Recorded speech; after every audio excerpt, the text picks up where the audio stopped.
You know that feeling? When you're stuck on a problem and then bam, an idea hits you from somewhere totally random? Happens all the time. Well, that's kind of what we're exploring today. We're asking this question. Can understanding association football tactics, the beautiful game, Uh-huh. can that actually give you like a fresh perspective on chess strategy, even on how you calculate moves? It sounds a bit wild, I admit, like using, I don't know, cooking skills to fix an engine. Right. But we've actually got some interesting stuff to look at I here. do. We're mainly drawing from the Wikipedia pages on association football tactics and skills, and also chess theory. Pretty standard sources. And we're trying to tackle two specific questions someone posed. First, is a game of chess more like a whole football match, 90 minutes and all that? Or maybe just one single attack, like one push towards the goal. Exactly. And the second question is, can really knowing football strategy inside out, can that genuinely spark new ideas? Maybe even a slightly, unconventional way to approach chess. Yeah, that's the core of it. Our mission today is basically to see if we can connect these dots, find some useful nuggets, maybe some real practical takeaways by looking at these two, well, seemingly very different worlds. Okay, so let's jump into that first big question. Scale. Chess has its opening, middle game, end game. A football match has its own flow, right? Build up, attack, defense. Yeah. Does that feel like a solid starting analogy? The whole game versus the whole match? It's definitely the most obvious place to start, I think. The chess opening, where you're bringing out your pieces, fighting for the center. Yeah. It feels a lot like the early parts of a football match. Teams feeling each other out, trying to establish control, looking for those little weaknesses. Probing the formation. Yeah, exactly. And the middle game in chess, that's where all the complex tactics and strategic fights happen, right? For sure. That really does mirror the back and forth in football attacks, counterattacks, defending, trying to break through. And the end game, maybe a bit more subtle. Yeah, the end game, often focused on king safety, pawn promotion. It could be like those tense final minutes in football. A single goal, one amazing save changes everything. That kind of focused pressure. Okay, that parallel feels pretty strong. But what about the other idea? Focusing not on the whole match, but on just one attacking sequence in football. A quick series of passes, movement off the ball, leading to a shot. Right, like a specific tactical combination in chess. Yeah, could that be a closer fit sometimes? That's a really good point, actually, because a well-executed attack in football, it's all about timing, coordination, exploiting tiny spaces. It does feel very similar to a tactical combo in chess, where you calculate a sequence, maybe sacrifice a pawn or a piece. To open a line, create a checkmating threat. Exactly. Both need really careful planning, precise execution, and crucially thinking about how the opponent will react. You're aiming for a very specific, immediate result. So it's like both perspectives work. The big picture, game versus match, and the small picture, combination versus attack sequence. Yeah, I think so. Both offer useful ways to think about the links. It depends on what aspect you're focusing on, maybe. Okay, interesting. So let's dive deeper into some of those shared strategic ideas. Width and depth in football really stood out. Creating width to stretch the defense, open up gaps. How could a chess player use that concept? Well, it's less about physically stretching the board, obviously, but more about the effect, right? Stretching the opponent's defensive thinking, their resources. Okay, how so? So maybe instead of just developing pieces routinely, you consciously think, okay, how can I create threats on opposite sides of the board early? Maybe activating a knight way over on the queen side while your bishop is eyeing the king side. So it's not just development for development's sake. Right. It's about forcing your opponent to split their focus. Maybe that creates a weakness somewhere else. Maybe in the center. Maybe on one wing they weren't expecting pressure on. It's about making them cover more ground mentally. And the depth part in football, players supporting from behind. Yeah, that translates quite nicely too.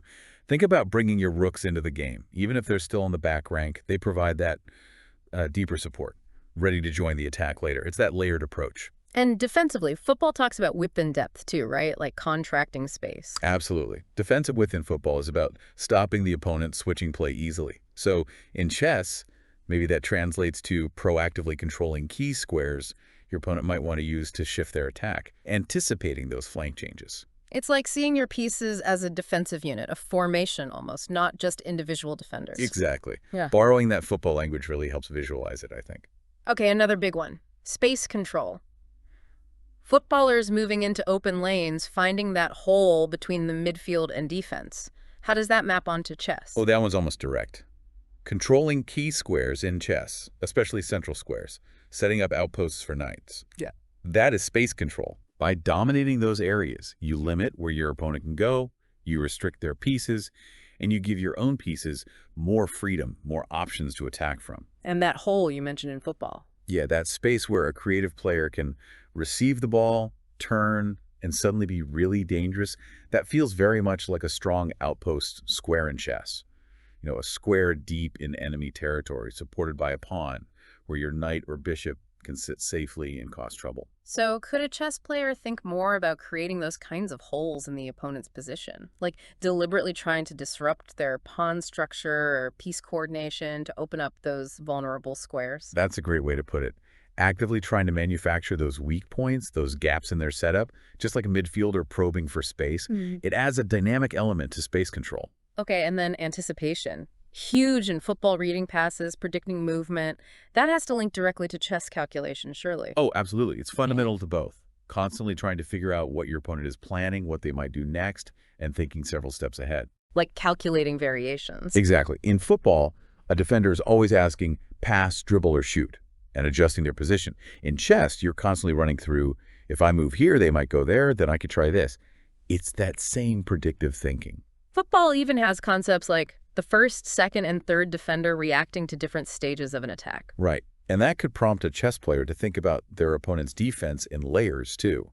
How many pieces are defending that key point? What happens if I remove the first defender? What's the backup plan? It encourages deeper calculation of the defensive resources. It's this constant mental wargaming of what might happen next. Very similar feel. Okay, one more strategic principle. Balance. Football defenses need balanced coverage, not getting sucked over to one side. How is that relevant to chess? Super relevant. Maintaining a balanced defensive structure in football, making sure you aren't exposed on one flank just because the ball is on the other side, Yeah. that perfectly mirrors needing balanced development in chess.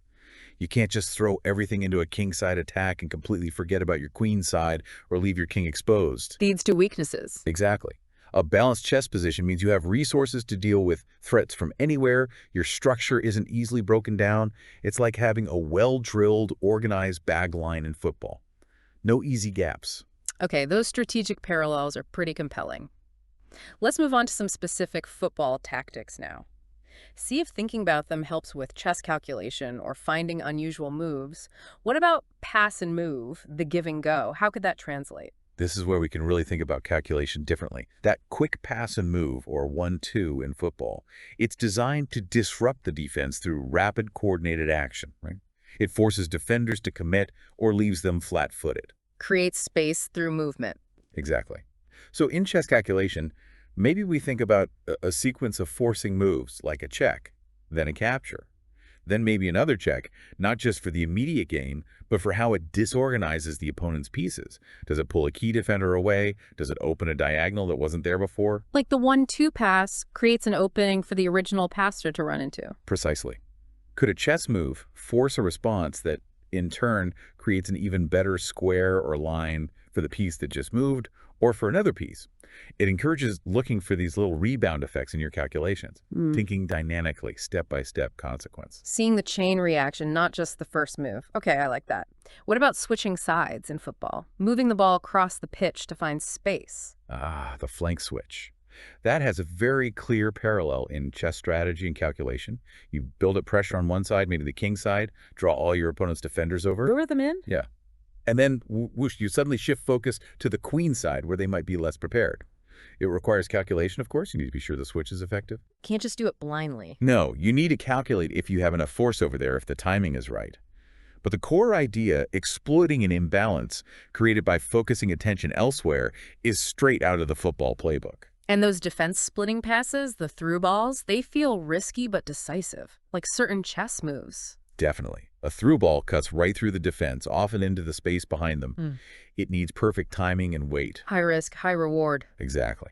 And in chess, think about sacrificing a pawn or even a piece, specifically to open a file or diagonal aimed directly at the enemy king. Like a pawn break or a pisac. Right. You're giving up material, taking a calculated risk to create a very direct, very dangerous threat. The calculation has to be sharp.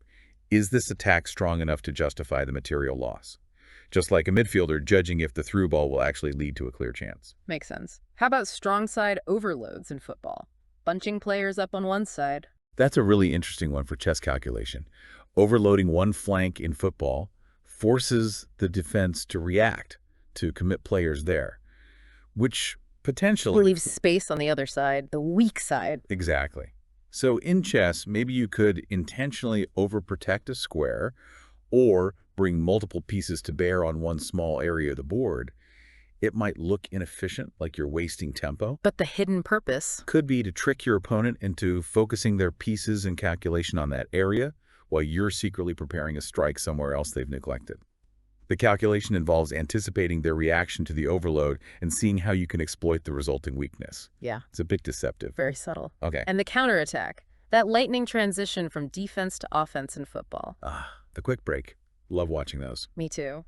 How does that thinking apply to chess calculation? It's all about recognizing the moment your opponent has overreached. They launch an attack, commit their pieces forward, maybe leave their king a bit exposed or a piece undefended. They create a weakness in their own camp. Precisely. So your calculation isn't just about parrying their immediate threat. It's simultaneously scanning for opportunities to hit back fast. Can you exploit that undefended piece? Can you launch a quick attack against their king now that its defenders are away? It's about that rapid mental shift. Defend and look for the counterpunch in the same calculation, calculating the consequences of turning the tables quickly. So you're calculating defensive moves, but also looking for that immediate attacking possibility that arises because of their attack. Exactly. It's seizing that moment of vulnerability created by their aggression. It demands sharp calculation and good tactical vision. This is really shifting how I think about some of these phases. It's not just static position. Right. Using these football analogies, especially for tactics involving movement and transitions, encourages a more dynamic view of chess calculation.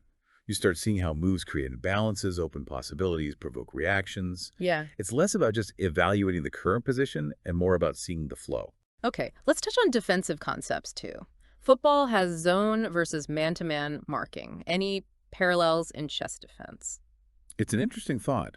A zonal defense in football focuses on covering specific areas, maintaining shape. Maybe that's like a solid positional chess defense. Setting up a strong pawn structure, controlling key squares passively, waiting for the opponent. A fortress type of setup? Sort of, yeah. Whereas man-to-man is about directly tracking and restricting specific opponents. In chess, perhaps that's more like actively targeting and trying to trade off or neutralize your opponent's most dangerous pieces, focusing your defense on their key attackers. And the weaknesses.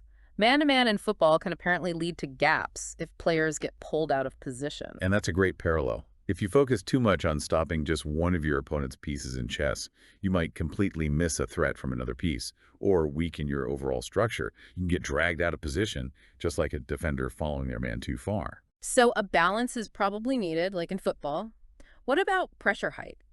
When a football team starts pressing, early or late? Yeah, pressing high up the pitch versus sitting deeper, that could relate to how early or late you decide to challenge your opponent in chess. Do you try to fight for the center and challenge their pieces immediately? An aggressive, high-pressing approach. Like playing sharp openings, trying to dictate early. Exactly. Or do you prefer to build up more slowly, letting them advance a bit, setting up a solid structure first before engaging? That would be like a deeper, more reactive defensive block in football, waiting for the right moment to press or counter. And that links to forward versus collapsing defenses in football too, right? Yeah. One tries to win the ball high, the other packs the penalty area. Absolutely. A forward defense in football, trying to win the ball back quickly in the opponent's half, feels very analogous to aggressive piece development in chess, launching early attacks, trying to overwhelm the opponent before they're fully set up. High risk, potentially high reward again. Definitely. While a collapsing defense, prioritizing numbers behind the ball, getting compact, that feels like a very solid, perhaps slightly passive chess defense, focusing entirely on king safety, making it incredibly hard to break through, even if it concedes space elsewhere. So these defensive styles offer different ways to think about structuring your game plan in chess too. Yeah, it provides another lens. Are you playing a high-pressing game or a deep block game on the chessboard? Okay, stepping back a bit, this whole exercise, comparing football and chess, it feels like a form of lateral thinking, doesn't it? using ideas from one field to spark insights in another? That's exactly what it is. Lateral thinking is all about breaking established patterns, looking at problems from unconventional angles, and just the act of asking, how is chess like football, forces you to do that. Even if the parallels aren't perfect, one-to-one fits. Right. Lateral thinking techniques sometimes involve random inputs or challenging basic assumptions. Applying football concepts, space, width, counterattacks to chess challenges, some standard ways of thinking about piece coordination or strategic planning. It might just trigger one of those aha moments. Viewing a familiar chess problem like how to break down a defense through the lens of, say, a football team trying to unlock a packed defense might suggest moves or plans you wouldn't normally consider. Precisely. It shakes things up mentally. We do need to be careful, though, right? Yeah. There are limits. Chess is turn-based, purely strategic. Football is continuous flow, physical. Absolutely critical point. We can't just map football tactics directly onto the chessboard move for move. It doesn't work like that. The games are fundamentally different beasts. So the real value isn't finding some magic formula like a through ball equals a rook sacrifice. No, definitely not. The value is conceptual. It's about borrowing the underlying principles, how to use space, how to create imbalances, how to think about attack and defense dynamically. It's about enriching your strategic thinking, inspiring creativity, maybe improving how you calculate those dynamic possibilities, rather than finding direct tactical equivalents. Gaining new perspectives, basically. That's the key takeaway. Yeah. Using football ideas can offer a fresh perspective on chess challenges and maybe stimulate more creative dynamic calculation. So summing up then, it seems pretty clear that thinking about football tactics can actually offer some useful ways to approach chess strategy and calculation. It's not a direct translation service, Not at all. but the concepts with depth, space, anticipation, counterattacks, overloads, they provide a really rich metaphorical language, a different framework for analyzing chess positions and calculating variations. Exactly. It encourages that cross-disciplinary thinking, which can be incredibly powerful for sparking new ideas, especially in a game as deep and complex as chess. It helps break you out of potentially rigid thought patterns. So here's something for you, the listener, to mull over. Think about a recent chess game, maybe one where you felt stuck, or a really complex position you've analyzed. Yeah. Try looking at it through this football lens we've discussed. Could you have used your pieces to create more width or depth? Was there a moment for a counterattack you missed? Could thinking about overloading one area have helped break through? See if viewing the board like a pitch changes anything. Exactly. Just experiment with that perspective. You might find it unlocks a new way of seeing the strategic battle unfolding or highlights calculation lines you hadn't considered before. Let us know if you discover any surprising connections yourself. Yeah, definitely play around with it. Thanks for joining us on this slightly unusual deep dive. Thanks, everyone.